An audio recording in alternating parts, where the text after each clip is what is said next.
আসসালামু আলাইকুম। আমাদের মোল্লা ভাইয়ের দোকান আজকে রানিং হবে।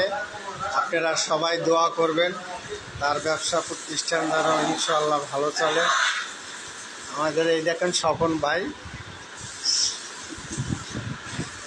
এই যে আমাদের বড় ভাই আছে কেশিয়ার, সবাই দোয়া করবেন। বলো বলো। অনেক সুন্দর হয়েছে, আলহামদুলিল্লাহ।